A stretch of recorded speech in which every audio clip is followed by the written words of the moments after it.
বন্ধুরা, আমি তোমাদের প্রিয় আরভি আপু। আজ আমি তোমাদের জন্য নিয়ে এসেছি নতুন একটি গল্প।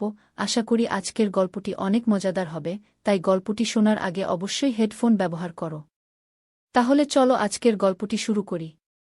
ভার্সিটি লাইফের শুরু থেকে অনেক বছর ধরে গ্রামে যাওয়া হয়নি। এর মধ্যে পড়াশোনা শেষ করে ২-৪টি চাকরি পাল্টেছি। কয়েক মাস আগে বিয়েও করে ফেলেছি। ছোটবেলা থেকেই মফস্বলের মাটির সোদা গন্ধ আমার প্রিয়। একসময় স্কুলের ছুটি শেষ হয়ে গেলেও মায়ের কাছে আরও ২-৪ দিন থাকার বায়না ধরে কান্নাকাটি করতাম। শহুরে ঘিঞ্জি পরিবেশ, দূষিত আবহাওয়ায় একসময় দম বন্ধ হয়ে আসত। বড় হবার সঙ্গে সঙ্গে কেমন করে যেন বাতাসে সিসার গন্ধকে আপন করে নিতে শিখলাম। গ্রামে বাবার বসতভিটা বলে যে কিছু আছে তা ভুলেই যেতে বসেছিলাম। হঠাৎ ছোট চাচার চিঠি পেয়ে অতীতের সব স্মৃতি মনে পড়তে লাগল। আকবর চাচা আমার চেয়ে ২-৩ বছরের বড়। অনার্স কমপ্লিট করে সদরে পৈতৃক ব্যবসা দেখভাল করছেন। বড় ৪ ভাইয়ের পর ছোট চাচা অবশেষে বিয়ে করতে চলেছেন। পাত্রী পার্শ্ববর্তী গায়ের, অনেকটা প্রেমের বিয়েই বলা চলে। তবে দুই পরিবারের সম্মতিতে বিয়ে হচ্ছে। এমনিতে গায়ে যাবার কোনো ইচ্ছে আমার ছিল না। তবে আমাদের দুজনেরই লম্বা একটা ছুটি রয়েছে সামনে। ছুটিতে এদিক ওদিক যাবার প্ল্যান করছিলাম কিছুদিন ধরে। সাদিয়া যেহেতু আমাদের গ্রামের বাড়িতে কখনো যায়নি, ভাবলাম এই সুযোগে দুজনে ঘুরে আসব ছোটবেলার আবেগের স্থানগুলো থেকে। বাধাছাদা করে বিয়ের ৪ দিন আগে এসি বাসে করে রওনা দিলাম। পড়ন্ত বিকেলে বাস থেকে নামতেই মফস্বল শহরের পোড়া তেল ও মাটির গন্ধ নাকে এসে ধাক্কা দিল। রিকশা করে আধ ঘণ্টা পর বাড়ির উঠোনে এসে নামলাম। আকবর চাচা নতুন ঘরের বারান্দায় বসে কয়েকটা লোকের সঙ্গে আল্পচারিতায় মগ্ন ছিলেন। রিকশার টুংটাং বেলের শব্দ শুনে আমাদের দেখে হৈ হৈ করে এগিয়ে এলেন। ছোটবড় চাচাত ভাইবোন, চাচা চাচিরা এসে ঘরে ভিড় করতে লাগলেন। এতদিন পর তাদের দেখতে আসার কথা কিভাবে মনে পড়ল, সবার মুখেই এই প্রশ্ন। কিছু না বলে জবাবে আমি শুধু হাসি। সাদিয়া এমনিতে বেশ ব্যক্তিত্বপূর্ণ মেয়ে, কিন্তু গ্রামে এত মানুষের ভিড়ে সে মাথায় বট করে ঘোমটা দিয়ে বসে আছে। হা হু করে চাচিদের প্রশ্নের সংক্ষিপ্ত জবাব দেওয়ার চেষ্টা করছে। ছোট ছোট ছেলেমেয়েরা হা করে সুন্দরী বউয়ের দিকে চেয়ে আছে দেখে আমার খুব হাসি পেল। হাতমুখ ধুয়ে বড়চাচির ঘরে গরম ভাত, ডিমভাজি ও মুগডাল দিয়ে আয়েশ করে খেয়ে বাড়ির বাইরে বেরোলাম। পরিচিত খাবারের স্বাদও গ্রামে এলে কেমন বদলে যায়। মাটির রাস্তায় পাশাপাশি হাঁটতে হাঁটতে বউ বলল, চাচির রান্না খুব ভালো হয়েছে। আমি সায় দিয়ে বললাম, ছোটবেলায় গ্রামে এলে সবসময় বড়চাচির ঘরেই খেতাম। উনি যা রাঁধেন সবই অমিতের মতো লাগে। পূব দিকে বিলের ধারে আমাদের জমিগুলোতে নানা ধরনের সবজির চাষ হয়েছে। বউকে ঘুরিয়ে ঘুরিয়ে সব দেখিয়ে সন্ধ্যার পরপর বাড়ি ফিরলাম। রাতে উঠোনে জ্বালানো আগুনের চারপাশে বসে অনেকদিন পর প্রাণভরে গল্প করলাম সবার সাথে। সাদিয়াও এর মধ্যে গায়ের সহজ সরল মানুষগুলোর সঙ্গে মানিয়ে নিয়েছে। রাতের খাবার খেয়ে 8:30টার দিকে চাচাতো ভাইয়ের দেখিয়ে দেয়া ঘরে এসে ঢুকলাম। বিয়ে উপলক্ষে অনেক মেহমান হাজির হয়েছে। আমার ঘরে 2 দিন আগে অন্য কোনো অতিথির ঠাঁই হয়েছে, তাই মেজো চাচার ঘরে আমাদের জায়গা হয়েছে। মেজো চাচার নতুন ঘরে ঢুকে দেখি আমাদের ব্যাগগুলো এখানে এনে রাখা। ঘরে আসবাবপত্র তেমন কিছু নেই। পাকা নতুন ঘরটিতে চাচা এখনো উঠেননি বলে মনে হচ্ছে। ঘরের মাঝখানে সেগুন কাঠের বিশাল খাট। নতুন খাট থেকে বার্নিশের গন্ধ বেরোচ্ছে। খাটে বিছানো পরিষ্কার চাদরের দিকে তাকিয়ে ধপ করে গা এলিয়ে দিতে মনে চাইল, তবে তা করা সম্ভব নয়। বড় খাট বলে লম্বালম্বিভাবে শোয়ার ব্যবস্থা না করে পাশাপাশি 4টি বালিশ রাখা হয়েছে। অনেক অতিথি ইতোমধ্যে চলে আসায় বেড শেয়ারিং না করে উপায় নেই। বিছানায় তখন একটি মহিলা ও পুরুষ একপাশে শুয়ে নিজেদের মধ্যে কথা বলছে। আমাদের দেখে লোকটি নিজের পরিচয় দিল। ছোট চাচার বন্ধু, নাম সোহেল। মহিলাটি তার স্ত্রী। লোকটি বেশ মিশুক ধরনের। তাদের বয়সও আমাদের মতোই হবে আন্দাজ করলাম। এটা সেটা নিয়ে কথা বলতে বলতে শুয়ে পড়লাম। সাদিয়া মাঝখানে মহিলাটির পাশে, আমি খাটের পায়ের দিকে শুলাম। সোহেল দম্পতিও আমাদের মতো জার্নি করে ক্লান্ত। বেড সুইচ টিপে লোকটি বাতি নিভিয়ে দিলে চোখ বুঝলাম। 9টার সময় ঘুমানোর অভ্যাস আমাদের নেই। বাসায় ফিরতে ফিরতেই কখনো কখনো 9টা বেজে যায়। বাইরের ঝি ঝি পোকার ডাক আর নতুন পরিবেশে এত তাড়াতাড়ি ঘুম ধরবে বলে মনে হল না। আধ ঘণ্টার মতো শুয়ে থাকার পর শরীরের ম্যাজম্যাজে ভাব কমে এল। না ধরছে ঘুম, না গল্প করা যাচ্ছে বউয়ের সঙ্গে। বিরক্ত হয়ে অন্ধকারে হাত বাড়িয়ে সাদিয়াকে খোঁচা দিলাম জেগে আছে কিনা বোঝার জন্যে। আন্দাজ করে ঘাড়ের দিকে হাত বাড়ালাম, কিন্তু নরম কিছু ঠেকল হাতে। সাদিয়া একটু নড়ে উঠল। ক্লান্তিতে সারাদিন বউয়ের সঙ্গে কিছু করার কথা মাথায় আসেনি। হঠাৎ করেই প্রেমিক মন জেগে উঠল। হাত মুঠো করে শুরু করলাম। অন্য হাত রাখতেই সাদিয়া কাত হয়ে আমার দিকে ঘুরে এল। বালিশে মাথা ঘষ্টে ঘষ্টে বামে সরে এলাম। বউয়ের কপালে ঠেকল। গোল করে ঠান্ডা চকাস শব্দে খেলাম। মাথার উপর ঘটকটিয়ে ফ্যান ঘুরছে। আওয়াজ অন্যদের শুনতে পাবার কথা নয়। শেষবার যখন গ্রামে এসেছিলাম তখনও বিদ্যুৎ ছিল না। বছর 4 আগে পল্লী বিদ্যুতের আওতায় মানুষ কৃত্রিম আলো বাতাসের দেখা পায়। কপালের পর নাকের ডগায়। গালের মসৃণ চামড়া হয়ে সাদিয়ার শুষ্ক নরম ভিজিয়ে খেতে শুরু করলাম। খেতে খেতে বউয়ের বাম হাতের জোর বাড়ালাম। বউ নিজ থেকেই এক হাত নামিয়ে সামনেটায় হাতড়াতে শুরু করল। কবজির চাপ পড়ায় গিট খুলে আপনা থেকে হটকে গেল। অন্ধকারে 2 আঙুলে খুলতে পারলাম না। নড়াচড়ার ফলে খাট মাঝে মাঝে ক্যাচকাচিয়ে উঠছে। অপর পাশে শুয়ে থাকা দম্পতিটিও সম্ভবত দেরি করে ঘুমিয়ে অভ্যস্ত। তারাও এপাশ ওপাশ করে ঘুমানোর চেষ্টা করছে বলে মনে হল। মুখ ছাড়িয়ে পেছনে সরে এসে হাঁটুতে ভর দিয়ে বসলাম। বিছানা থেকে নামতে নামতে ভাই বললেন, বাইরে যাবা? গেলা আসো। খাট থেকে নেমে স্যান্ডেল পায়ে দিয়ে তার পেছন পেছন বাইরে বেরোলাম। গ্রামে এলে আর যাই হোক বেওয়ারিশ স্যান্ডেল পেতে অসুবিধা হয় না। ঘরের পাশে উঠোনের এক কোণে দাঁড়িয়ে চাচার বন্ধুটি সিগারেট ফুঁকছে। আমি কাছে যেতেই গোল্ড লিফের প্যাকেটটি বাড়িয়ে দিল, সঙ্গে লাইটার। একটি শলাকা টেনে ঠোঁটে চেপে আগুন ধরিয়ে ভুস ভুস করে ধোঁয়া ছাড়তে শুরু করলাম। শেষ করতে পারো নাই? আঙুলের ফাঁকে সিগারেট রেখে আমার দিকে তাকিয়ে প্রশ্ন করলেন। হু। আমি বুঝতে পারলাম না। বুঝো নাই? হার্ট হয়েছিল তোমারটা, বলে আমার লুঙ্গির দিকে নির্দেশ করলেন। সুতি কাপড়ের সামনের দিকটা একটু বেশি উঁচু হয়ে আছে। ও হাহা, আপনি লাইট জ্বালিয়ে ফেললেন তাই? আমি বিব্রত ভঙ্গিতে হাসার চেষ্টা করলাম। No problem, what happens? আমরাও ভাবছিলাম তোমরা ঘুমিয়ে পড়েছ। কতক্ষণ ধরে করতেছিলা? এই তো কয়েক মিনিট। হাত দিয়ে অবাধ্য শাবল চেপে ধরতে ধরতে বললাম। উনি সেটি লক্ষ্য করলেন। চাপ লাগতেছে? আমি বউকে নিয়া বাইরে দাঁড়াই, তোমরা শেষ করে আস। আরে না না, সমস্যা নাই ভাই। ভাইজের অতি উৎসাহ দেখে বিডমি খেলাম। আচ্ছা, সারা রাত তো বাকি আছে।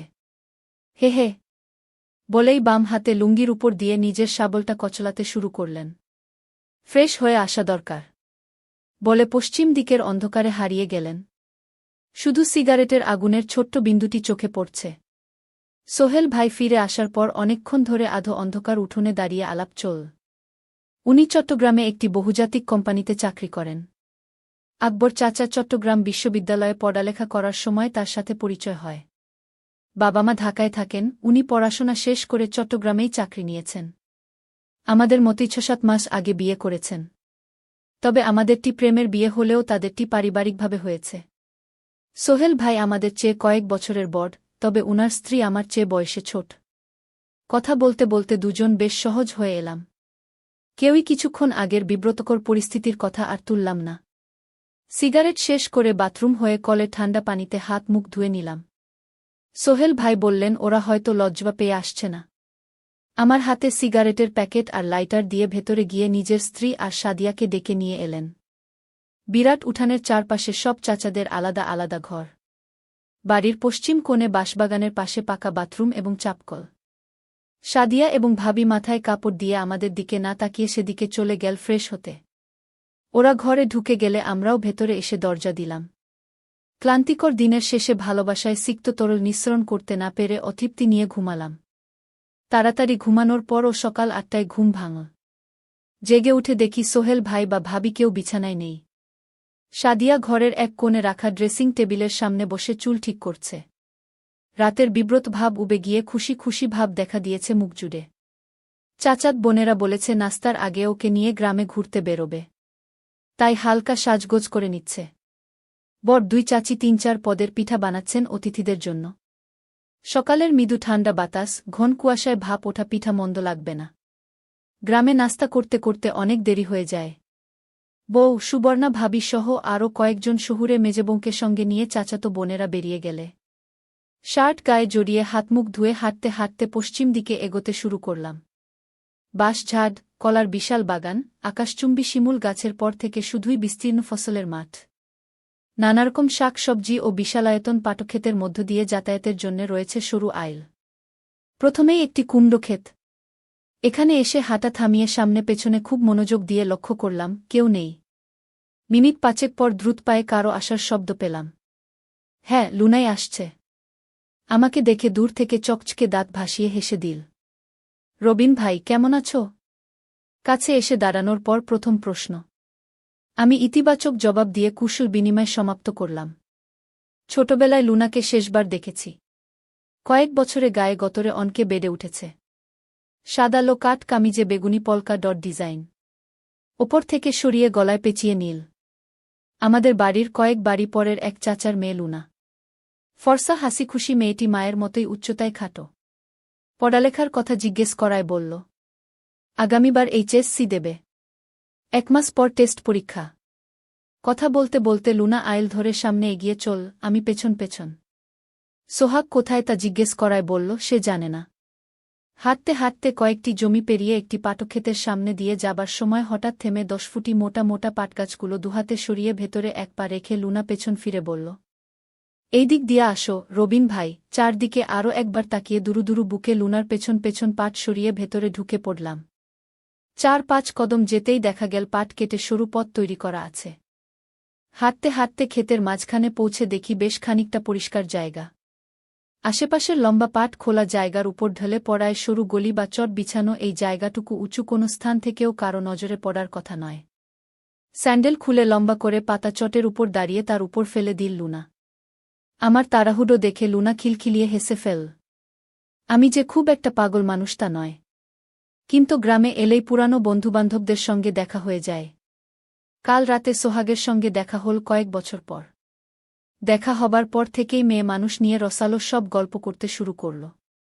গ্রামে সবসময় 2-4টে মেয়ে থাকে যারা একটু সাহসী হয়। পুটিয়ে ফেলতে পারলে এদের নিয়ে মন ভরে। শহুরে কোনো ব্যাঙ আমি গ্রীষ্মের ছুটি পেলেই গ্রামে চলে আসতাম। সারাদিন বনে বাদাডে ঘোরাঘুরি, কাঁচাপাকা নানান জাতের ফল খাওয়া আর কাছের দূরের চাচাত ভাইবন্ধুদের সঙ্গে ঘুরে বেড়ানোই ছিল কাজ। কাঠফাটা গরমে বাড়ির পূবপাশের নদীতে ছেলেরা সাঁতরে বেড়ায়। আমি পাড়ে বসে মগ দিয়ে পানি ঢেলে গোসল করি। সেবার সাঁতার শিখ বলে জেদ চেপে গেল। জিন্স প্যান্ট আর গেঞ্জি গায়ে পানিতে নেমেই হাবুডুবু খেলাম। বন্ধুরা বল, এরকম ভারী কাপড় চোপড় নিয়ে সাঁতার কাটা যাবে না, এসব খুলে পানিতে নামতে হবে। ছেলেরা সবাই লুঙ্গি গুটিয়ে কাঁচা বেঁধে সাঁতার কাটে। লুঙ্গি পরার অভ্যাস আমার ছিল না। শহরে বড় হওয়ায় ছোটবেলায়ও কারো সামনে উন্মুক্ত হতে পারতাম না। সেদিন দেখা গেল জিন্স না খুলে সাঁতার কাটা সম্ভব হবে না। জেদ চেপে যাওয়ায় গেঞ্জি প্যান্ট খুলে নদীতে ঝাঁপিয়ে পড়লাম। নাকানি চুবানি খেতে খেতে প্রথম দিনই পানিতে ভেসে থাকার কৌশল অনেকটা আয়ত্ত করে ফেললাম। পাড়ে এসে উঠার পরপর ঘাটে দাঁড়ানো কিশোরী মেয়েরা আমাকে দেখে মুখ টিপে হাসতে শুরু করল। এত বছরে আমাকে কাপড় ছাড়া গোসল করতে দেখেনি কেউ। আজ সাঁতার কাটার লোভে দিগম্বর হয়েছি বলে বয়স্ক চাচিরাও কৌতুকপূর্ণ চোখে তাকান। কাপড় পরে বাড়িতে ফিরে আসার পর দুপুরে ভাত খেতে খেতে মেয়েদের হাসাহাসির কারণ বুঝতে পেরে নিজেকে আস্ত গাধা বলে মনে হল। 2-1 বছর আগেও আমার বয়সী ছেলেপেলেরা গায়ে পানিতে ঝাঁপাত। আগমনের পর সবাই কাঁচা বাঁধা শুরু করেছে। আমি সেটি খেয়াল না করে লোমে ঘেরা চিমসানো মেয়েদের সামনে পড়ায় তারা এভাবে হেসেছে। খাওয়া দাওয়া যেমনি বড় চাচির ঘরে করতাম, রাতে ঘুমানোর বেলায়ও এঘর ওঘরে বন্ধুদের সঙ্গে থাকতাম। সেদিন রাতে বিছানায় শুয়ে 4 জন গল্প করছি। কথায় কথায় সোহাগ সাঁতারের কথা তুল বলল, কালও আমার উন্মুক্ত হয়ে পানিতে নামা উচিত। এ কথা বলার কারণ হল আবারও মেয়েদের সামনে আমাকে হাসির পাত্র হতে দেখা। আমি প্রতিবাদ করে বললাম, বাচ্চা থেকে বুড়ি সবাই যেভাবে আমার দিকে তাকাল, তাতে আর কখনোই প্যান্ট ছাড়া তাদের সামনে পড়তে চাই না। খোকন নামের ছেলেটি বিছানার অন্য পাশ থেকে বলল। আমার দেখে মেয়েরা হেসেছে। খোকনের কথার পিঠে সোহাগ জিজ্ঞেস করল, আমারটা দাঁড়ায় উকি না। ইতস্তত করে বললাম, মেয়েদের নিয়ে চিন্তাভাবনা করলে লম্বা আর শক্ত হয়। খোকন জানতে চাইল আমি কাজ শুরু করেছি কিনা। প্রথমে ওসব ব্যাপারে কথা বলতে চাইছিলাম না, কিন্তু ওদের জোড়াজোড়িতে মাঝে মাঝে হাতের কাজ করার কথা বললাম। হাতের কাজ শেষ হলে যে অস্বাভাবিক আনন্দ দেহ ঠান্ডা করে দেয় এ ব্যাপারেও বললাম। খোকন জিজ্ঞেস করল, পক্ষিক ও দাঁড়ালে এটি দিয়ে কিভাবে মেয়েদের সঙ্গে দুপুর ধাপুর কি করতে হয় তা জানা আছে কিনা। আঞ্চলিক নামের ব্যাপারে পূর্বে কোনো ধারণা ছিল না, তবে ইচটে পাকা বন্ধুর বাসায় ভিসিআরে ভিডিও দেখে ভালো ধারণা অর্জন করেছিলাম। বন্ধুটি বাবার মুভি কালেকশনের মাঝে কতগুলো ওই টেপ পেয়ে যায় এবং ঘনিষ্ঠ ২-৩ জনকে দেখার সুযোগ দেয়। খোকনকে বললাম, দুপুর ধাপুর কি করার পদ্ধতি জানা থাকলেও কখনো করার সুযোগ হয়নি। শুনে ওরা অন্ধকারে কিছুক্ষণ মুখ চাওয়াচাওয়ি করল। খোকন বলে উঠল, কাইলকা দুপুরে আমাগোলগে আইবা গোছল কইরা, তোমারে মজার জিনিস দেহামু। আপনার বউ কই রবিন ভাই? শক্ত কাপড়ের প্রশ্ন শুনে কল্পনা থেকে বাস্তবে ফিরে এলাম। বাড়ির মেয়েদের সাথে ঘুরতে গেছে মনে হয় বলতে বলতে টেনে তুলতে শুরু করলাম। লুনা হাত উঁচু করে তুলে ধরে সাহায্য করল। আপনার বউ নাকি খুব সুন্দর? আমারে দেখাইবেন না? ডান হাত পেছনে এনে দিয়ে লুনা জিজ্ঞেস করল। হু, আজকা আইসা পইড বিকাল কইরা, আলাপ করাইয়া দিমুগ। কাপা ধরা গলায় জবাব দিলাম। ভাবি বাড়িতে ছিলেন না। তার ২ বছরের ছেলে জিদ ধরে বসল, ও দুধ খাবে, কোনো অবস্থাতেই শান্ত হচ্ছিল না। শেষমেশ আমি ওকে বুকের সাথে চেপে ধরে খাওয়ানোর সিদ্ধান্ত নিলাম। এমন সময় দাদা ঘরে ঢুকলেন। আমার গায়ে কোনো চাদর ছিল না। দাদা আমাকে সেই অবস্থায় দেখে তার চোখের দৃষ্টি বদলে গেল। তিনি আমাকে বিছানায় শুইয়ে দিলেন। এরপর ২.৫ ঘণ্টা ধরে আমার চিৎকার বেরোতে থাকল। হ্যালো বন্ধুরা, আজকের গল্পে সবাইকে স্বাগতম। আমার নাম আরতি। দীপ্তি আমার ভাবি, কিন্তু বোনের মতোই সখী। দাদা ভাবি শহরে থাকেন, আমি গ্রামে বাবা মায়ের সাথে। ভাবি আমাকে তার ছেলের জন্মদিনে ৩ দিন আগে ডাকলেন। তাদের বিয়ের ৫ বছর পূর্তি আর ছেলের প্রথম জন্মদিন উপলক্ষে জাঁকজমক করে পার্টির আয়োজন ছিল। জন্মদিনের দিন সাজগোজ শেষে ভাবির বাড়ি পৌঁছাতেই দাদা আমাকে জড়িয়ে ধরলেন। ভাবির খোঁজ নিতে তিনি বললেন, রোহন কান্নাকাটি করছে বলে দীপ্তি তাকে দুধ খাওয়াতে ভেতরে গেছেন। পার্টি শুরু হতে তখন ১ ঘণ্টা বাকি। বহুদিন পর দাদাকে দেখে ভালোই লাগছিল। পার্টি শেষে ঘরে ফেরার আগে ভাবি আমাকে আটকালেন। বললেন, সকালে মেহমানরা চলে গেলেই আমরা দুজনে বেড়াতে যাব। একঘেয়ে জীবন থেকে মুক্তি পেতে আমি থাকার সিদ্ধান্ত নিলাম। পরদিন সত্যিই মেহমানরা চলে গেল। ভাবির সাথে আড্ডা, হাসিখুশি সময় কাটল। আমার জন্য আলাদা ঘরের ব্যবস্থা করা হল। ৩ দিন কেটে গেছে এভাবে। এদিকে রোহন ভাবিকে অস্থির করে রেখেছে। দাদা ভাবির নিজেদের জন্য সময়ই মিলছিল না। আমি পরামর্শ দিলাম, রোহন তো ২ বছরের হয়েছে, মায়ের প্রতি এতটা নির্ভরশীল ন। একদিন আমার কাছে রেখে আপনারা বেরিয়ে আসুন। প্রথমে আপত্তি করলেও শেষমেশ আমার হাতে সন্তান সঁপে দিলেন তার।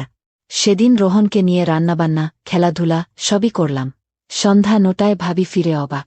রোহন এত শান্ত হয়ে আমার সাথে খেলছে। রাতে শোবার সময় রোহন জিদ ধরল, আমাকেই পাশে শুতে হবে। ভাবি আমার ঘরে গেলেন, আমি ভাবির বিছানায় শুলাম। হঠাৎ রাত ১টায় ঘুমের ঘোরে টের পেলাম কেউ আমার গায়ে হাত বুলাচ্ছে।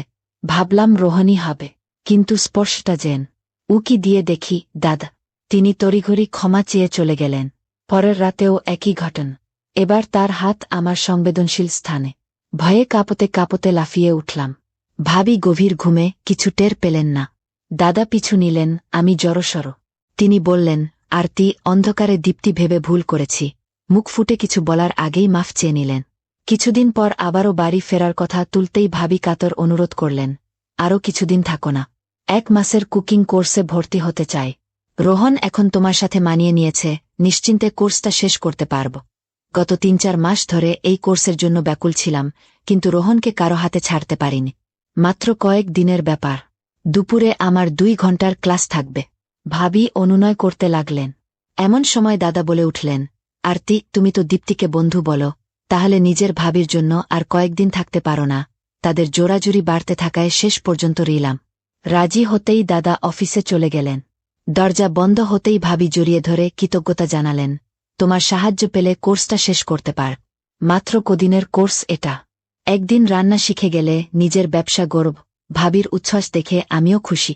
একদিন দুপুরে ভাবি ক্লাসে গেছেন, রোহন আমার কোলে। হঠাৎ তার কান্না শুনে রান্নাঘরে দুধ গরম করতে গেলাম।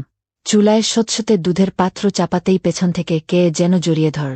গলা কামড়ে দিতেই চিৎকার করে ফিরে দেখি দাদা। আরতি, ভেবেছি দীপ্তি তুমি। একই রকম পোশাক তো। তিনি ক্ষমা চেয়ে নিলেন। কিছুক্ষণ পর আইস প্যাক নিয়ে এলেন আমার ফোলা গলা। আমার ভুলের শাস্তি আমাকেই নিতে হবে। বলতে বলতে তার আঙুলগুলো অস্বস্তিকরভাবে ঘষতে লাগ। আমি সরে দাঁড়াতেই বললাম, দাদা, আপনি তো অফিস গিয়েছিলেন, এত তাড়াতাড়ি ফিরলেন কি করে? আজ কাজ কম ছিল, বলেই তিনি ঘর থেকে বেরিয়ে গেলেন। সন্ধ্যায় চায়ের টেবিলে দাদার প্রস্তাব, রাতের খাবারে বাইরে যাই। ভাবি আপত্তি করতেই তিনি বললেন, দীপ্তি না গেলে আরতিকে নিয়ে যাব। এতদিন ঘরবন্দি ছিল, বাইরে ঘুরে আসুক। ভাবি রাজি হলেন। শীঘ্রই দাদা আমার ঘরে এনে দিলেন এক পিস ড্রেস। দীপ্তি তোমার জন্য পাঠিয়েছে। পোশাকটা দেখেই সন্দেহ হল, এ তো দাদার পছন্দের স্টাইল। প্রস্তুত হয়ে বেরোলাম। ভাবি মন্তব্য করলেন, বাহ, দাদার সাথে ডিনারে যেতে এত উৎসাহ। রেস্তোরাঁয় ঢুকতেই দাদা কোমর জড়ালেন। টেবিলে বারবার হাঁটু স্পর্শ করার চেষ্টা। আমি সরে যেতেই কাছে ঘেঁষতেন। তাড়াতাড়ি খেয়ে ফিরলাম। রাতে ভাবিকে বললাম, আজ দাদার সাথে আপনাদের রুমেই শোবেন, আমার জন্য দূরত্ব যেন না বাড়ে। দাদা রুক্ষ স্বরে বললেন, সাথে শোয়ার কোনো দরকার নেই, বলে অন্য ঘরে চলে গেলেন। দাদার আচরণ ও কথাবার্তা থেকে স্পষ্ট বোঝা যাচ্ছিল, তিনি তার স্ত্রীর প্রতি আর আগের মতো আকর্ষণ বোধ করছেন না। দাদা চলে যাওয়ার পর আমি ভাবির ঘরে গেলাম। তার মুখে একটা বিষণ্ণ ভাব। আমি জিজ্ঞেস করলাম, ভাবি, তোমার আর দাদার মধ্যে সব ঠিক আছে তো? দাদা তোমাকে আগের মতোই ভালোবাসেন না? ভাবি হাসতে হাসতে বললেন, হ্যাঁ, সব ঠিক আছে। ডেলিভারির পর থেকে আমার স্বাস্থ্য একটু ভেঙে গেছে, ওজনও বেড়েছে। তাই তোমার দাদা একটু দূরত্ব বজায় রাখছেন। কিন্তু আমি খুব শিগগিরই আবার ফিট হয়ে যাব, তার জন্য। তারপর তিনি আমাকে জিজ্ঞেস করলেন, তুমি এতদিন শাদি করলে না কেন? তোমার তো 25 বছর বয়স হয়ে গেছে, এখন শাদি করে ফেলা উচিত। আমি বললাম, আমার মঙ্গল দোষ আছে। বাবা মা বলেছেন, মঙ্গল দোষ আছে এমন ছেলের সঙ্গেই শাদি করতে হবে। 25 বছর বয়স হলেও এখনো আমার জন্য উপযুক্ত জীবনসঙ্গী মেলেনি, তাই এখনো সিঙ্গেল আছি। ভাবি সতর্ক করে বললেন, তোমার মতো সুন্দরী মেয়েকে দেখলে যে কোনো পুরুষের খারাপ নজর পড়তে পারে, সাবধানে থাকবে। গল্প করতে করতে আমরা ঘুমিয়ে পড়লাম। পরের দিন ভাবি ক্লাসে গেলেন। রোহন আমার সাথে খেলছিল। খেলতে খেলতে সে ঘুমিয়ে পড়ল, আমিও তার পাশে শুয়ে পড়লাম। কিছুক্ষণ পর রোহন কাঁদতে শুরু করল। ভাবিকে ফোন করলাম, কিন্তু তিনি ক্লাসে থাকায় ফোন ধরলেন না। রোহন আমাকে মা ভেবে ভুল করছিল। তাকে চুপ করাতে আমি দুধের বোতল দিলাম, কিন্তু সে দুধ খেতে রাজি হল না। শেষে তাকে কোলে নিয়ে সান্ত্বনা দিলাম। আমার বুকে জড়িয়ে ধরে তাকে মায়ের মতোই স্নেহ দিলাম। হঠাৎ ঘুম ভেঙে দেখি দাদা আমার সামনে দাঁড়িয়ে। কখন এসেছেন, কতক্ষণ ধরে দেখছেন, কিছুই বুঝলাম না। রোহনকে শান্ত করতে গিয়ে আমার কাপড় ঠিক করতে ভুলে গিয়েছিলাম। দাদার চোখে একটা অদ্ভুত দৃষ্টি। আমি তড়িঘড়ি কাপড় ঠিক করলাম, কিন্তু দাদা আমার হাত ধরে টানতে লাগলেন বিছানার দিকে। আমি ভয় পেয়ে গেলাম। দাদা বললেন, আরতি, তুমি আমাকে আর কত অপেক্ষা করাবে? আমি তো ইতিমধ্যে অনেকবার ইশারা করেছি। তুমি এতদিন আমার সামনে ছিলে, কিন্তু তোমার সাথে ঠিক মতো সময় কাটাতে পারিনি। কাল তোমাকে সেই অবস্থায় দেখে আমার চোখ জ্বলে উঠেছিল। আজ দীপ্তি পুরো দিন বাইরে, আমাদের হাতে পুরো দিন আছে। আমি দাদার কথা মেনে নিলাম, কিন্তু একটা প্রশ্ন করলাম, আপনি তো শাদি করেছেন, এভাবে আমার কাছে এলে ভাবির সাথে আপনার সম্পর্ক নষ্ট হবে না? দাদা বললেন, আরতি, তুমি বেশি ভাবছ। দীপ্তি শুধু আমার স্ত্রী, কিন্তু আমি তাকে আর ভালোবাসি না। আমি তাকে কুকিং ক্লাসে পাঠাচ্ছি, কারণ আমার চাকরি চলে গেছে। সে কিছু টাকা কামিয়ে আমাকে সাহায্য করবে। নিলে তার থেকে আমার কোনো সুখ নেই। তুমি যদি রাজি হও, আমরা শাদি করতে পারি। রোহন তো তোমাকে মা মনে করেই ফেলেছে। দাদা মুচকি হেসে আমাকে জড়িয়ে ধরলেন। আমি পুলকিত হয়ে তার বাহুতে ঢেলে পড়লাম। দাদা আমার দোপাট্টা সরিয়ে দিলেন, বুকে হাত বুলাতে লাগলেন। এমন সময় দরজা খুলে ভাবি ঘরে ঢুকলেন। তিনি আমাকে দাদার বাহুতে দেখে হতবাক হয়ে গেলেন। আমি তড়িঘড়ি দাদাকে ধাক্কা দিয়ে দূরে সরালাম। ভাবির দিকে এগিয়ে গেলাম। দাদা বললেন, দীপ্তি, আরতিকে বাড়ি পাঠিয়ে দা। আমি ফাইল নিতে এসে দেখি সে আমাকে জড়িয়ে ধরল। ভাবি রেগে গিয়ে দাদাকে জোরে এক চোর মারলেন। বললেন, নীচ লোক। আমি সব শুনেছি। আরতি যখন পানি নিয়ে ঘরে ঢুকেছিল, তখন থেকেই ফোনে সব শুনছিলাম। কাল রাতে আরতি তোমার আসল চেহারা আমাকে জানিয়েছিল। তুমি তার সাথে জোর করার চেষ্টা করেছ। আমি এখন বুঝতে পেরেছি তুমি কেন তাকে এখানে রাখতে চেয়েছিলে। তুমি অফিসেও কোনো মহিলা কর্মীর সাথে অসদাচরণ করেছিলে বলেই চাকরি হারিয়ে। এখন বুঝতে পারছি তুমি কেন প্রতি মাসে চাকরি বদলাতে। গত 5 বছর ধরে তুমি আমাকে বোকা বানিয়ে এসেছ। আমি ঘর সংসার সামলাচ্ছিলাম, আর তুমি বাইরে মেয়েদের পেছনে টাকা উড়াচ্ছিলে। আরতি আমাকে সেই সব মেসেজ দেখিয়েছে যা তুমি তাকে পাঠিয়েছিলে। আমি ভাবির সামনে দাদার আসল চেহারা তুলে ধরতে চেয়েছিলাম এবং এখন তা সম্পূর্ণ প্রকাশ পেয়েছে। দাদা আমাকে বারবার খারাপ সম্পর্কে জড়ানোর চেষ্টা করেছিলেন, কিন্তু আমি ভাবিকে ঝুঁকিতে ফেলতে পারিনি। গত কয়েকদিন ধরে ভাবির মনে আমার ও দাদার প্রতি সন্দেহ জেগেছিল, তাই তিনি আমাকে খোঁচা দিচ্ছিলেন। শেষ পর্যন্ত গত রাতে আমি তাকে সব সত্যি বলে দিয়েছি, কিভাবে তার স্বামী আমার পেছনে লেগেছিল। এরপর ভাবি তার স্বামী থেকে আলাদা হয়ে যাওয়ার সিদ্ধান্ত নিলেন। আমি মনে করলামও আমার কারণেই তার জীবন ভেঙে গেছে, আর এটা আমি তাকে বলেও ফেললাম। তখন ভাবি আমাকে বললেন, আরতি, তুমি আমার জীবন ভাঙনি, বরং আমাকে সাহস দিয়েছ। আজ তুমি না থাকলে আমি কখনোই আমার স্বামীর আসল চেহারা জানতে পারতাম না। আমি তো তার জন্য সব করছিলাম, আর তিনি বাইরে মেয়েদের পেছনে ঘুরে বেড়াচ্ছিলেন। তিনি কখনোই তার স্ত্রীর দিকে ঠিকমতো তাকাননি, আর না আমার পরিশ্রমের মূল্য দিয়েছেন। আরতি, তুমি সময়মতো আমার চোখ খুলে দিয়েছ। তোমার কারণেই আমি আমার রান্নার স্বপ্ন পূরণ করতে পার। এখন আমি খুব শিগগিরই আমার ছোট্ট ব্যবসা শুরু করতে যাচ্ছি। আমি নিজের পায়ে দাঁড়িয়ে আমার বাচ্চার দেখভাল করব। আমার জীবনে হুমকি দেওয়া মানুষের কোনো দরকার নেই। ভাবি আমাকে ধন্যবাদ জানালেন এবং বললেন, নকল সম্পর্ক থেকে বেরিয়ে আসতে তুমি আমাকে অনেক সাহায্য করেছ।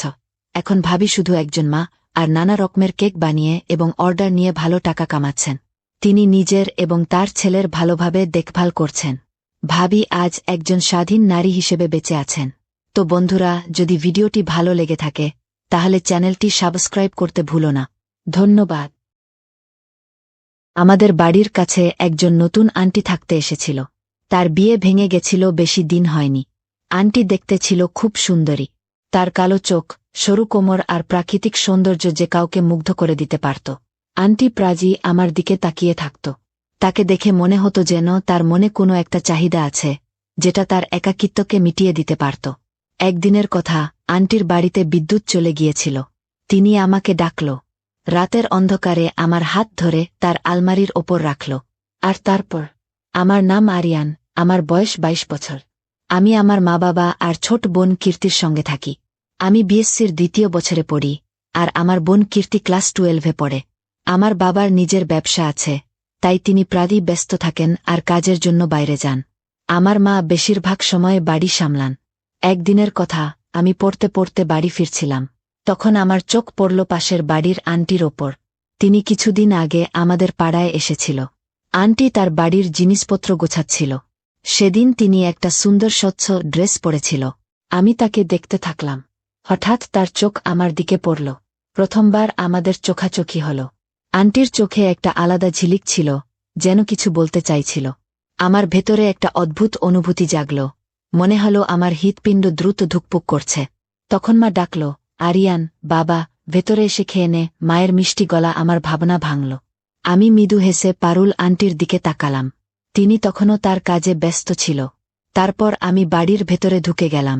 কীর্তির সঙ্গে বসে খেতে লাগলাম। ডাইনিং টেবিলে বসে কীর্তির সঙ্গে গল্প শুরু করলাম। সে আমাকে তার পড়াশোনা আর কলেজের কথা বলছিল। আমি মন দিয়ে শুনছিলাম। বড় ভাই হিসেবে তার কথা শুনে তাকে পরামর্শ দেওয়া আমার ভালো লাগে। আমাদের গল্পে হাসিঠাট্টাও মিশে যায়, তাতে বাড়ির মাহলটা খুশির হয়ে উঠত। খাওয়া শেষে কীর্তিকে বললাম, চল একটু বসে পড়ি। আমরা দুজনে চটের ওপর বসে পড়তে লাগলাম। আমাদের চারপাশে ছড়িয়েছিল। তখন দরজায় টোকা পড়ল। মা তাড়াতাড়ি গিয়ে দরজা খুলল। সেখানে পারুল আন্টি দাঁড়িয়ে, মুখে মিষ্টি হাসি। তিনি মাকে হ্যালো বলে তার সাহায্যের জন্য ধন্যবাদ দিল। আন্টির হাতে একটা মিষ্টির বাক্স ছিল। তিনি মাকে দিয়ে বলল, আমি কিছু সুস্বাদু মিষ্টি আনিয়েছি, আশা করি তোমাদের সবার পছন্দ হবে। তারপর আমার কাছে এসে আমার হাতে একটা পেড়া দিয়ে বলল, আরিয়ান, এটা খেয়ে বলো কেমন লাগলো। তার আঙুল আমার হাত ছুঁয়ে গেল। আমার মনে একটা অদ্ভুত ভাবনা জাগল। তার হাসি আর চোখের ঝিলিক যেন আমাকে কিছু বলতে চাইছিল। তখন মা আর কীর্তি আন্টির সঙ্গে গল্প শুরু করল। আপনি কোথা থেকে এসেছেন? আপনার পরিবার কোথায়? পারুল আন্টি বলল, তার বাবা মা লখনউতে থাকেন। সম্প্রতি তিনি কাছের একটা কলেজে চাকরি পেয়েছেন, তাই এখানে চলে এসেছেন। মা যখন জিজ্ঞেস করল, আপনার বিয়ে হয়েছে? পারুল আন্টি একটু অস্বস্তিতে পড়ল। বলল, আমার বিয়ে হয়েছিল মাত্র 2 বছর আগে, কিন্তু আমার স্বামী বিনোদের অনেক মেয়ের সঙ্গে সম্পর্ক ছিল, তাই আমি তাকে ডিভোর্স দিয়েছি। এটা শুনে পারুল আন্টি একটু অস্বস্তি বোধ করল। কীর্তি বিষয় পাল্টে জিজ্ঞেস করল, আচ্ছা আন্টি, আপনি কি পড়ান? পারুল আন্টি তৎক্ষণাৎ বলল, আমি গণিতের টিচার। কীর্তি উৎসাহ নিয়ে বলল, ওয়াও, আন্টি, আপনি গণিত পড়ান। এটা তো খুব ভালো। আমি যখন শুনলাম আপনি গণিতের টিচার, তখন মনে পড়ল আমারও গণিতে অনেক সমস্যা হয়। কীর্তি সুযোগ বুঝে বলল, আন্টি, আমার ভাই আরিয়ানেরও গণিতে খুব অসুবিধা হয়। আপনি কি ওকে সাহায্য করতে পারেন? পারুল আন্টি হেসে বলল, হ্যাঁ, হ্যাঁ, কেন নয়। কীর্তি, আরিয়ান যখনই চায় আমার কাছে আসতে পারে। আমি ওকে সব ভালো করে বুঝিয়ে দেব। এভাবে আমরা সবাই অনেকক্ষণ গল্প করলাম। আমিও আন্টির সঙ্গে কথা বললাম। বুঝলাম, তিনি খুব মিশুকে আর ভালো স্বভাবের। কিন্তু যাওয়ার সময়ে পারুল আন্টি পিছন ফিরে আমার দিকে তাকাল। আমার মনে একটা অদ্ভুত আপনত্ব জাগল। তিনি বলল, জলদি আসিস, আরিয়ান, ঠিক আছে? তার হাসি আমার মনে একটা আলাদা ঝড় তুলে দিল। আমি বললাম, ঠিক আছে আন্টি। তারপর তিনি তার বাড়ি চলে গেল। পরদিন আমি পারুল আন্টির বাড়ি যাওয়ার জন্য তৈরি হচ্ছিলাম। আমার মনে শুধু একটা কথাই ঘুরছিল, আন্টির কাছে গণিত পড়তে হবে। আমার মনে একটু খুশি আর একটু ভয় মিশেছিল। আমি মনে মনে ঠিক করলাম, পড়ায় পুরো মন দেব। পারুল আন্টির বাড়ির গেটে পৌঁছে বেল বাজালাম। আমার ধটফড়ানি বেড়ে গেল। কিছুক্ষণ পর গেট খুলল। পারুল আন্টি কালো শাড়ি পরে দাঁড়িয়ে। তার সৌন্দর্য আরও ফুটে উঠেছিল। তার আকর্ষণ আমাকে টানছিল। তিনি বলল, আরে আরিয়ান, ভেতরে আজ। তার গলায় একটা মিষ্টতা ছিল, যেটা আমার মন আর হৃদয়কে ছুঁয়ে গেল। পারুল আন্টি আমাকে বসতে বলল। তারপর জিজ্ঞেস করল, তুই কফি খাবি, আরিয়ান? আমি হেসে বললাম, হ্যাঁ আন্টি, আপনি যা দেবেন আমি খুশি মনে খাব। তিনি বুঝে গেল। শাড়ির আঁচল সামলে রান্নাঘরে গেল। তাতে আমার ধটফড়ানি আরও বাড়ল। কিছুক্ষণ পর পারুল আন্টি কফি নিয়ে এলো। বলল, আরিয়ান, এই নে তোর পছন্দের জোরালো কফি। আমি কফি খেয়ে বললাম, আন্টি, এত ভালো কফি খাওয়ানোর জন্য ধন্যবাদ। সেদিন আমার পুরো মন পারুল আন্টির চোখ আর তার ব্যক্তিত্বের ওপর ছিল। কফি খাওয়ার পর পারুল আন্টি গণিতের কথা শুরু করল। তিনি আমাকে বলল, আরিয়ান, আজ গণিত নিয়ে একটু সাধারণ কথা বলি। আন্টি আমাকে কিছু প্রশ্ন করল। আমি তার প্রশ্নের উত্তর দেওয়ার পুরো চেষ্টা করছিলাম। কিন্তু তিনি যখন আমার কাছে এলো, তখন মনে হল তার মন পড়ানোর চেয়ে আমার ওপর বেশি। পারুল আন্টির মুখের কাছাকাছি থাকা আমাকে অনেক ভাবিয়ে তুলল। তার গলার মিষ্টতা আর জাদু আমাকে তার দিকে টানছিল। পারুল আন্টি আমাকে পড়ানোর সময় আমি তার কথা মন দিয়ে শোনার চেষ্টা করছিলাম। কিন্তু তার কাছে থাকার জন্য আমার মনে একটা অদ্ভুত অনুভূতি জাগছিল। আমি তার প্রতিটি কথায় মন দেওয়ার চেষ্টা করলাম। কিন্তু তার সৌন্দর্য আর কাছে থাকার অনুভূতি আমার ওপর ভারী হয়ে উঠল। পারুল আন্টি তার বই নিয়ে আমার কাছে এলো আর পড়াতে শুরু করল। আমি যতই নিজেকে সামলানোর চেষ্টা করছিলাম, ততই মুশকিল হচ্ছিল। আমি বুঝতে পারছিলাম না কিভাবে পড়ায় মন দেব। পারুল আন্টির সৌন্দর্য দেখে আমি ভাবলাম, হয়তো এখন আমি পড়ায় মন দিতে পারব না। তার আকর্ষণ আমাকে পুরোপুরি টেনে নিয়েছিল। আমি নিজেকে শান্ত করতে পারছিলাম না। আমি পারুল আন্টিকে বললাম, আন্টি, আমি এখন কাল পড়তে আসব। তিনি হেসে আমার দিকে তাকিয়ে বলল, প্রিয় আরিয়ান, তুই যখনই চাস আমার কাছে আসতে পারিস। আমি হেসে তাকে ধন্যবাদ দিলাম আর তাড়াতাড়ি তার বাড়ি থেকে বেরিয়ে এলাম। বাড়ি যাওয়ার সময় আমার মনে অনেক ভাবনা ঘুরছিল। এসব কি ঠিক হচ্ছে? আজ যা হলো, তা কি সঠিক ছিল? সেদিনের সব কথা আমার মনে ঘুরতে লাগল। আমি ভাবছিলাম, পরের বার কি করব। বাড়ি পৌঁছে আমার মনে শুধু পারুল আন্টির ছবি ঘুরছিল। তার হাসি, তার চোখ, তার সৌন্দর্য, সবকিছু আমার মনে গেঁথে গিয়েছিল। আমি নিজেকে যেন বাধা মনে করছিলাম। যেন পারুল আন্টির ছবি আমার পুরো পড়াশোনাকে নষ্ট করে দিয়েছিল। শেষে নিজেকে একটু সামলে মন শান্ত করে ঘুমানোর সিদ্ধান্ত নিলাম। সন্ধ্যায় মা আমাকে ডেকে তুলল। একটু মলিন গলায় জিজ্ঞেস করল, বাবা, এত দেরি করে ঘুমাচ্ছিস কেন? সব ঠিক আছে তো? আমি একটা লম্বা শ্বাস নিয়ে বললাম, মা, শুধু একটু ক্লান্ত লাগছিল। মা আমাকে আশ্বাস দিয়ে বলল, আরিয়ান, বাবা, আয়, আগে একটু খেয়ে নে। আমি তাড়াতাড়ি নিজেকে সামলে খেতে বসলাম। আমার বোন কীর্তি আগে থেকেই সেখানে বসে তার থালা সাজাচ্ছিল। মা খুব সুস্বাদু মটর পনির বানিয়েছিল। খেয়ে আমার মনটা একটু খুশি হল। আমি একটু ভালো বোধ করলাম। কীর্তি আমাকে মলিন দেখে জিজ্ঞেস করল, কি হয়েছে আরিয়ান ভাইজা? খাবার তো ঠিকই বানানো ছিল, তাই না? আমি তাড়াতাড়ি মন অন্যদিকে ঘুরিয়ে বললাম, হ্যাঁ, খুব ভালো বানানো, কিন্তু আমার মন তখনও পারুল আন্টিতে আটকে ছিল। খাওয়ার পর আমি চটের ওপর গিয়ে একটু আরাম করার সিদ্ধান্ত নিলাম। খাওয়ার পর আমার একটু আলস্য লাগছিল। আমি পুরোপুরি পারুল আন্টির কথা ভাবতে লাগলাম। মনে হল, হয়তো পরদিন আবার পারুল আন্টির সঙ্গে একটু কথা বলতে পারব। তখন হঠাৎ গেটের বেল বাজল। বেলের শব্দে আমার মনোযোগ ভাঙল। আমি কীর্তিকে বললাম, কীর্তি, প্লিজ গেটটা খুলে দেখ কে এসেছে। কীর্তি রেগে বলল, প্রতিবার আমি কেন গেট খুলব? এবার তুমি যাও, ভাইয়া। না যেতে চাইলে বেল বাজতে দাও, আমিও যাব না। তখন রান্নাঘর থেকে মায়ের চিৎকার ভেসে এলো, তোদের দুজনের কি বেলের আওয়াজ শোনা যায় না? কতক্ষণ ধরে গেটের বেল বাজছে? মা বাইরে এসে নিজেই গেট খুলল। গেটে পারুল আন্টি দাঁড়িয়ে। মা জিজ্ঞেস করল, কি হয়েছে পারুল, তুমি এত রাতে কেন এলে? সব ঠিক আছে তো? পারুল আন্টি বলল, আমার বাড়ির লাইট চলে গেছে, আমার লাইট ঠিক করা দরকার, কিন্তু আমার কাছে কোনো ইলেকট্রিশিয়ানের নম্বর নেই। এটা শুনে মা বলল, এত রাতে তো কেউ লাইট ঠিক করতে আসবে না পারুল, তোমাকে কাল সকাল পর্যন্ত অপেক্ষা করতে হবে। কথা শুনে পারুল আন্টি একটু মনমরা হয়ে গেল, কারণ রাতভর বিদ্যুৎ ছাড়া কাটানো বেশ কঠিন। তখন কীর্তি হেসে বলল, পারুল আন্টি, আপনি আমার আরিয়ান ভাইজাকে নিয়ে যান। সে আমার দিকে ইশারা করল। ঠিক তখনই আমার হৃৎপিণ্ডটা জোরে জোরে ধুকপুক করতে লাগল। পারুল আন্টি আমার দিকে তাকাল। তার চোখে একটা আলাদা ঝিলিক ছিল, যেটা আমাকে তার দিকে টানছিল। আমি বুঝে গেলাম, তাকে না করতে পারব না। আমি বললাম, আপনি চাইলে আমি আপনার সঙ্গে যেতে রাজি আছি। পারুল আন্টি বলল, আরে একদমই আরিয়ান, তুই যদি আমাকে সাহায্য করিস তাহলে আমার রাতটা খুব ভালো কাটবে, নেইলে সারা রাত আমাকে ভয়ে ভয়ে কাটাতে হবে। আমি আমার চটি পরে নিলাম আর পারুল আন্টির সঙ্গে রওনা দিলাম। কিছুক্ষণের মধ্যে আমরা তার বাড়ি পৌঁছে গেলাম। চারদিকে অন্ধকার, কিছুই দেখা যাচ্ছিল না। আমরা দুজনে লাইটের বোর্ডের কাছে গেলাম। আন্টি সুইচ ঘোরালো, কিন্তু কিছুই হল না। তিনি বলল, আমি আগেই চেক করে দেখেছি, মনে হয় বোর্ডের তারে কোনো সমস্যা আছে। আমি আমার মোবাইলের লাইট জ্বালালাম, বোর্ডটা খুলে তার বদলে দিলাম। লাইট ফিরে এলো। আলো দেখে পারুল আন্টি খুব খুশি হল। বলল, বাহ আরিয়ান, তুই তো সত্যিই অসাধারণ, তুই না থাকলে আমি এসব কিভাবে করতাম?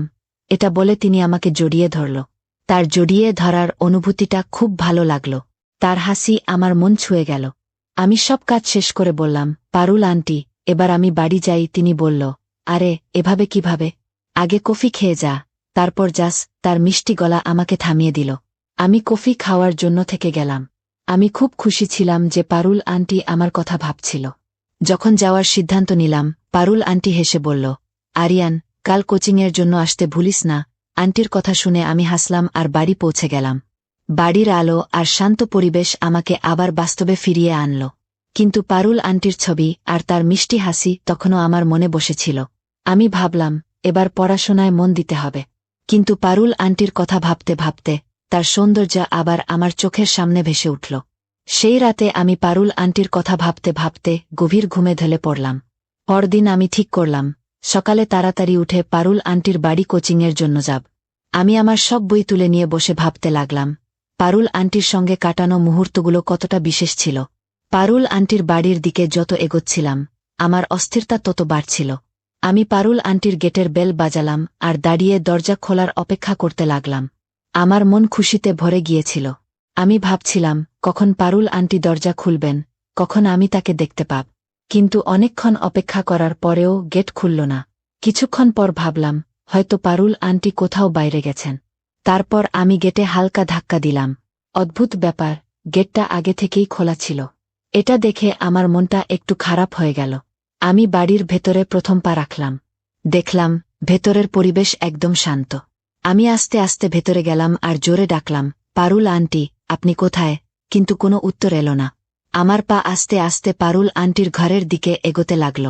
তার ঘরে পৌঁছতেই আমার হৃদয় এক মুহূর্তের জন্য থেমে গেল। পারুল আন্টির ঘরের দরজা খোলা ছিল। তিনি তার বিছানায় শুয়েছিল, পরনে একটা খুব সুন্দর সবুজ শাড়ি। তার সৌন্দর্য আমাকে সেই মুহূর্তে হতবাক করে দিল। সবুজ শাড়িতে পারুল আন্টি সত্যিই সৌন্দর্যের রানীর মতো লাগছিল। তার মেকআপ আর চুলের স্টাইল তাকে আরও সুন্দর করে তুলেছিল। পারুল আন্টি চোখ বন্ধ করে বিছানায় শুয়েছিল। হয়তো তার খেয়ালই ছিল না যে আমি তার এত কাছে চলে এসেছি। আমি ভাবলাম, ঘরের তালা লাগিয়ে তারপর কিছু ভাবি। আমি দরজার দিকে এগোলাম আর তালা লাগিয়ে দিলাম। তালার আওয়াজ শুনে পারুল আন্টির চোখ হঠাৎ খুলে গেল। তিনি তাড়াতাড়ি উঠে বসল। আমাকে দেখল যে আমি তার ঘরের তালা লাগিয়ে দিয়েছি, কিন্তু তবু তিনি কিছু বলল না। হয়তো পারুল আন্টি বুঝে গিয়েছিল এবার কি হতে পারে। তিনি একটু অজানার ভান করে বলল, কি হয়েছে আরিয়ান, তুই আজ খুব তাড়াতাড়ি চলে এসেছিস? আমি ইয়ারফোন লাগিয়ে গান শুনছিলাম, তাই তোর আসার কথা টের পাইনি। পারুল আন্টি তার ফোন রাখল। তখন তার ফোনে একটা অদ্ভুত ভিডিও চলছিল। আমি পারুল আন্টিকে জিজ্ঞেস করলাম, আপনি এসব কি দেখছিলেন? পারুল আন্টি হেসে বলল, আরে কিছু না, আমি তো শুধু এমনি সময় কাটাচ্ছিলাম। পারুল আন্টির কথা শুনে আমার মন কয়েক মুহূর্তের জন্য ভাবনায় ডুবে গেল। তাকে এত সেজেগুজে দেখে আমার মনে অনেক চিন্তা উঠতে লাগল, কিন্তু আমি নিজেকে বললাম এসব তো স্বাভাবিক। আমি সাহস জুটিয়ে বললাম, কোনো ব্যাপার না পারুল আন্টি, আমি শুধু এটা বলতে চাইছিলাম যে সবকিছু ঠিক আছে। আমার কথা শুনে পারুল আন্টির মুখে হালকা একটা হাসি ফুটে উঠল। এবার আমি ভাবলাম কোচিংয়ের জন্য চলি। আমি আমার বই বের করতে শুরু করলাম, কিন্তু আমার মনে পারুল আন্টির হাসি আর তার সৌন্দর্যের ছবি ঘুরছিল। আমি পড়তে বসতেই পারুল আন্টি আবার আমার কাছে এসে বসল আর আমাকে পড়াতে শুরু করল। তাকে এত কাছে বসতে দেখে আমি নিজেকে একটু ভালো বোধ করতে লাগলাম, কিন্তু আমার হাত একটু কাঁপতে শুরু করল। আমাকে এভাবে ঘাবড়ে যেতে দেখে পারুল আন্টি হেসে উঠল। বলল, কি হয়েছে আরিয়ান? মনে হচ্ছে তুই আজ পর্যন্ত কোনো বন্ধু বানাসনি, তাই আমার কাছে আসতে ঘাবড়ে যাচ্ছিস। পারুল আন্টির এই কথা শুনে আমার চোখে একটা নরম ভাব এলো। আমার হৃদয় জোরে জোরে ধুকপুক করতে লাগল। আমি বললাম, না পারুল আন্টি, এমন কিছু নয়, কিন্তু তার সৌন্দর্য আর মিষ্টি কথাগুলো আমাকে আরও ঘিরে ফেলল। তিনি বলল, আরিয়ান, আমার কাছে ঘাবড়ানোর কিছু নেই। আমিও তো তোরই বয়সের। তুই চাইলে আমরা দুজনে ভালো বন্ধু হতে পারি। পারুল আন্টির বয়স প্রায় 28 বছর। তার কথাগুলো আমার মনে একটা হট্টগোল তুলে দিল। তিনি যখন আমার আরও কাছে এলো, আমার হৃদয় দ্রুত ধুকপুক করতে লাগল। তার সঙ্গে কাঁধে কাঁধ মিলিয়ে বসার অনুভূতি আমাকে একটা আলাদা শান্তি দিচ্ছিল, কিন্তু সঙ্গে একটু অস্থিরতাও হচ্ছিল। আস্তে আস্তে পারুল আন্টি আমার সঙ্গে মিষ্টি করে কথা বলতে লাগল। জানিস আরিয়ান, পড়ায় মন দেওয়ার জন্য একটু আরামে থাকা দরকার। তার গলায় একটা মিষ্টতা ছিল, যেটা তাকে আরও বিশেষ করে তুলছিল। কখনো কখনো আমাদের ভালোবাসার জন্য কিছু সীমা পেরোতে হয়। পারুল আন্টির কথা শুনে তার কাছে থাকার অনুভূতি আরও গভীর হয়ে গেল। তার হাসি আমার শরীরের প্রতিটি রোমে ছুঁয়ে যাচ্ছিল। মনে হচ্ছিল যেন সেই মুহূর্তটা থেমে গেছে। পারুল আন্টির চোখে একটা মিষ্টি অনুভূতি ছিল, যেটা আমাকে তার দিকে টানছিল। সেই মুহূর্তে আমি সবকিছু ভুলে গেলাম। পারুল আন্টি আস্তে আস্তে আমার কাছে এলো, আর আমিও তার দিকে এগোলাম। কয়েক মুহূর্তের মধ্যে আমরা দুজনে একে অপরের খুব কাছে চলে এলাম। আমাদের মধ্যে একটা অনুভূতির ঝড় উঠতে লাগল। কিছুক্ষণ পর যখন আমার চোখ খুলল, দেখলাম আমি পারুল আন্টির বিছানায় শুয়ে আছি। সবকিছু খুব শান্ত লাগছিল। তখন পারুল আন্টি আমার জন্য কফি নিয়ে এলো। তার মুখে হালকা একটা হাসি। তিনি বলল, আরিয়ান ওঠ, এই কফিটা খেয়ে নে। আমি কফি খেলাম। পারুল আন্টি আমার কাছে এসে বসল। তারপর আমরা দুজনে বসে গল্প করতে লাগলাম। গল্পের মাঝে পারুল আন্টি আমাকে বলল, তিনি আমাকে প্রথম দিন থেকেই পছন্দ করতে শুরু করেছিল। অনেকক্ষণ গল্প করার পর আমি বললাম, পারুল আন্টি, এবার আমাকে বাড়ি যেতে হবে। পারুল আন্টি হেসে বলল, ঠিক আছে আরিয়ান, আমরা পরশু আবার দেখা করব। তারপর আমি রাতে বাড়ি ফিরে এলাম। শুয়ে শুয়ে আমি পারুল আন্টির কথা ভাবতে লাগলাম। ভাবলাম, যা হলো তা কি ঠিক ছিল? কিন্তু এটাও জানতাম যে এই অভিজ্ঞতা খুব বিশেষ ছিল। তো বন্ধুরা, এটা ছিল একটা ছোট্ট গল্প।